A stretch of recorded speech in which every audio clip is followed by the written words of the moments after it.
Welcome to the September 3rd edition of the Sideline View. We're back at the Hockey House here today, and Jeremy, you covered you ran for your melon last Friday at the cross-country meet, and then you had a little girls' soccer game last night, so kind of tell us a little bit about those activities. I'm tired just watching all this running going on, but start with the cross-country meet last Friday.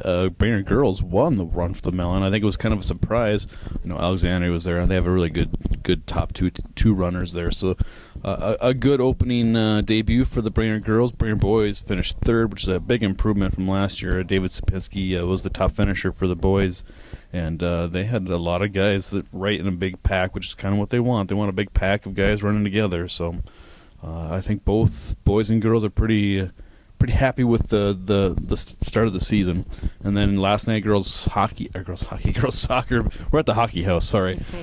Girls soccer beat St. Cloud Apollo 5-0. Brent Waters gets a hat trick, another shutout for Megan Tejada, but Megan Cheetah, sorry. Yep. But she didn't have to do much though. So even her own coach said she was bored. So, but I think this is the third win in a row, fourth game that they have not lost. They tied their second game, so things are looking up for the girls' soccer team too. One of the things I've been impressed with the turf, covering the first football game last Friday on the turf, is how it's so much more. It's easier to figure out where the hash marks. It's like you don't have to guess anymore where the hash marks are. And one of the other things, from being on the sidelines, I noticed is that everybody is kind of framed.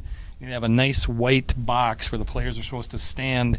Can't go beyond that. And then there's also a purple line there where they tell them not to go. Of course, they cheat into the box a little bit, but it really does.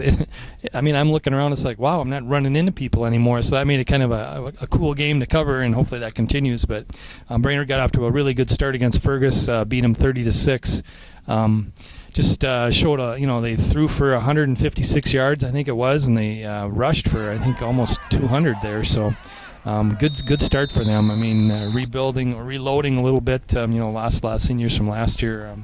Probably going to be throwing the ball a lot more. Got a nice night out of Mitch Ron, Evan Brecht running the ball, and defense shut them out till about a couple minutes left. So really all in all, great start for them, and they've got a lot of talent there, and this no huddle, which pretty much everybody's running today, I think it's going to be fun to watch. One thing I noticed about the turf is there are a lot of lines, because you got soccer lines, you got lacrosse lines, then you have football stuff. So it can. I asked some of the football players that were at the girls' soccer game, was it confusing? And they said no, it's not too bad, but I think it would be. It's kind of like in the gym, when you have all the different lines for volleyball, for basketball, for all the other things. It is confusing. I know in soccer, I think it's like you got to play the yellow. That's what you got to think about. Don't think about any of the other ones. So it is it's a little thinking going on there. So I guess one of the big things coming up here this weekend on Saturday, Central Lakes hosts Rochester in football. That's the annual big rivalry game. Those two teams seem like they always play for the state championship, and they have for the last couple years anyway. And so that'll be a big one over at CLC at 1:30. Brainerd hosts Wilmer, 7 o'clock on Friday. Wilmer's a pretty good team. Got a bunch of experienced players coming back, so that should be a good one. Looking forward to that as well. And I don't know. Anything else we got? Let's talk about your Bison a little bit here. Last week, the big rolling. Game, they were rolling. The Stampede into Iowa State, and they took care of business. I won a free dinner at the Wharf, so I'm happy.